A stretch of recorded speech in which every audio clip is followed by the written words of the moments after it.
নমস্কার বন্ধুরা, শ্রাবণী রান্নাঘরে আপনাদের সবাইকে স্বাগত জানিয়ে আমি আবারও একটা রান্নার ভিডিও নিয়ে আপনাদের সামনে চলে এসেছি। আজকের আমি আপনাদের মোচার খোসা দিয়ে একটা অসাধারণ রেসিপি বানিয়ে দেখাবো। আশা করি আপনাদের ভালো লাগবে। তার জন্য কিন্তু আমার পুরো ভিডিওটা আপনাদের দেখতে হবে। তাহলে চলুন এই মোচার খোসা দিয়ে আমি আজকের কি বানাই সেটা আপনারা একবার দেখে নিন। রান্নাটা করার জন্য প্রথমে আমি এখানে গ্যাসটা অন করে একটা কড়া বসিয়ে দিয়েছি আর তার মধ্যে দিয়ে দিয়েছি কিছুটা জল। এবারে আমি এর মধ্যে দিয়ে দেব মোচার খোসা। এখানে আমরা সাধারণত মোচার খোসা ফেলে দিয়ে থাকি, এখানে আমি মোচার খোসা দিয়ে রান্নাটা করব। আপনারা দেখুন, দেখে বুঝতেই পাচ্ছেন এটা কিন্তু মোচার খোসা। আর আপনারা চেষ্টা করবেন মোচার খোসাটার ভিতরের যে মোচার খোসাগুলো সেটা নেওয়ার। বাইরে দু চারটে মোচার খোসা ফেলে দিয়ে ভেতরের যে খোসাগুলো সেটা দিয়ে রান্নাটা করলে কিন্তু খেতে বেশি ভালো লাগবে। আমি প্রথমে এর মধ্যে মোচার খোসাটা দিয়ে দিলাম জলের মধ্যে। এবার আমি এর মধ্যে দিয়ে দেব অল্প সামান্য একটু নুন আর দেব আমি এখানে অল্প একটু হলুদ গুঁড়ো। এবারে নুন আর হলুদ দিয়ে মোচার খোসাটা আমি প্রথমে একটু ভাপিয়ে নেব। মোচার খোসাটা আমার এখানে ভাপানো হয়ে গেছে। এবার আমি মোচার খোসাটাকে খুব ভালোভাবে জল ঝরিয়ে আলাদা করে তুলে রেখে দেব।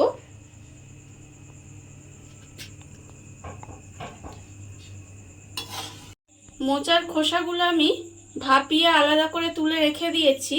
এবার আমি একটা বড় বাটি নিয়ে নিয়েছি। বাটির মধ্যে আমি দিয়ে দেব প্রথমে বেসন। এখানে আমি একটা ছোট বাটির 1 বাটি বেসন নিয়েছি। এবার আমি এর মধ্যে দিয়ে দেব তেল। 1 চামচ মতো সর্ষের তেল দিলাম। এবারে তেলটাকে বেসনের সঙ্গে খুব ভালোভাবে মিশিয়ে নিতে হবে।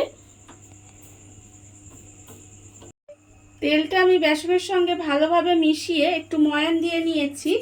এইবার আমি এর মধ্যে দিয়ে দেব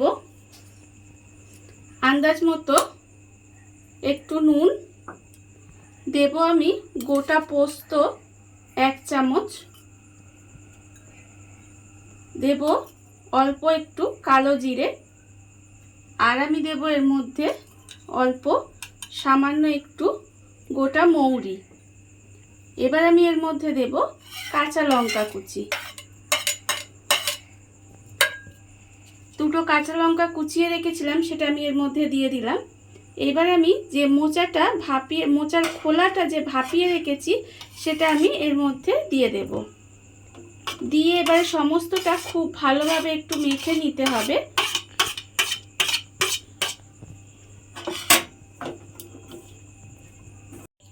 সমস্ত কিছু উপকরণ আমি খুব ভালোভাবে মেখে নিয়েছি। আর এর মধ্যে আমি অল্প সামান্য একটু জল দিয়েছি। আপনাদের যদি মনে হয় যে জল লাগবে তাহলে একটু জল দেবেন, আর না হলে কিন্তু এমনিই মেখে নিতে পারেন। আর অন্যদিকে আমি গ্যাসটা অন করে আবারও কড়া বসিয়ে দিয়েছি। কড়ার মধ্যে দেব সর্ষের তেল। এখানে প্রায় 5 থেকে 6 চামচের মতো একটু সর্ষের তেল দিলাম। তেলটা আবার একটু গরম হতে দেব। তেলটা আমার এখানে খুব ভালোভাবে গরম হয়ে গেছে। এইবারে আমি এর থেকে অল্প অল্প নেব, নিয়ে এইভাবে তেলের মধ্যে দিয়ে উল্টে পাল্টে একটু লাল করে ভেজে নিতে হবে। ঠিক এইভাবে দেব। আর একসাথে কিন্তু অনেক আমি দেব না, অল্প অল্প করে দিয়ে ভেজে নেব। আর এই সময় কিন্তু গ্যাসটা লোতে রাখবেন, না হলে কিন্তু ওপরটা লাল হয়ে যাবে, ভেতরটা কাঁচা থাকবে। তাই গ্যাসটা লোতে দিয়ে আস্তে আস্তে এটা একটু ভেজে নিতে হবে। উল্টে পাল্টে আমি লাল করে ভেজে নিয়েছি।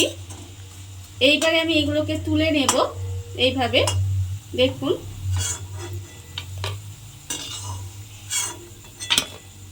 এইভাবে তুলে নিব। আর আবারও কিন্তু এই তেলের মধ্যে ছোট ছোট করে পকোড়ার মতো দিয়ে ভেজে নেব। এইভাবে কিন্তু আমার সমস্তগুলো ভেজে নিতে হবে। দেখুন বন্ধুরা, মোচার খোসা দিয়ে কত অল্প সময় কত সুন্দর একটা রেসিপি তৈরি হয়ে গেছে, আপনারা দেখতেই পেলেন।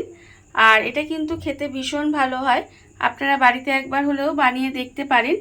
এই রেসিপিটা যদি আপনাদের ভালো লেগে থাকে, আপনারা যদি ফেসবুক থেকে দেখে থাকেন পেজটি ফলো করে দেওয়ার অনুরোধ রইল, আর যদি ইউটিউব থেকে দেখে থাকেন চ্যানেলটি সাবস্ক্রাইব করে নেওয়ার অনুরোধ রইল। তাহলে চলুন ভিডিওটা আমি এখানেই শেষ করছি। আপনারা সবাই ভালো থাকবেন, সুস্থ থাকবেন। আবারও হাজির হব নতুন কোনো রান্না নিয়ে।